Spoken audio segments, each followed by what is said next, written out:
지난 2012년 국정감사 당시에 이석채 전 KT 회장을 증인으로 채택하는 문제를 놓고 김성태 의원이 증인 채택을 거부했던 사실이 확인됐습니다. 그리고 김성태 의원의 딸이 KT에 부정 채용됐다는 의혹이 제기되는 시점이 당시 2012년 국정감사 직후였습니다. 그래서 이게 대가성이 아닌가 검찰이 주목하고 있습니다. 대가성이 인정될 경우 제3자 뇌물 혐의가 적용됩니다. 김진호 기자의 보도입니다.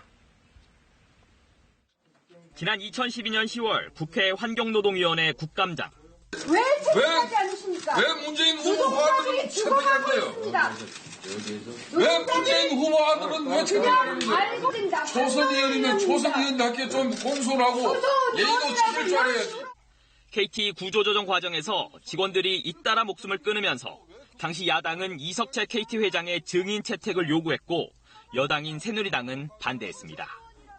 김성태 의원은 당시 환노위 여당 간사를 맡고 있었고 결국 이 전 회장은 국감 증인으로 채택되지 않았습니다. 그런데 증인 채택이 무산된 지 일주일쯤 뒤 KT 인재경영실장으로부터 김 의원의 딸을 합격시키라는 지시가 내려지고 김 의원의 딸은 인성검사 불합격에도 불구하고 KT 대졸공채에 최종 합격했습니다.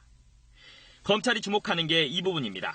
만일 이 전 회장의 증인 채택 여부가 딸의 부정 채용과 연관됐다면 대가성이 인정돼 제3자 뇌물 혐의가 적용될 수 있기 때문입니다.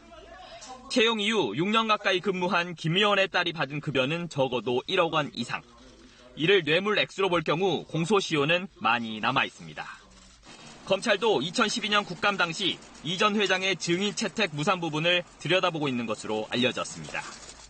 이에 대해 김성태 의원은 당시 국감에서 이 전 회장을 증인으로 채택하지 않은 것은 일상적 의정 활동의 결과이며 더구나 당시 환노위는 여당보다 야당 의원들이 많아 혼자서 증인 채택을 막을 수 있는 상황이 절대 아니라고 밝혔습니다. 하지만 국감 증인은 여야 어느 한쪽이 반대하면 사실상 채택을 못하는 것이 관례이자 현실이기도 합니다. KBS 뉴스 김진호입니다.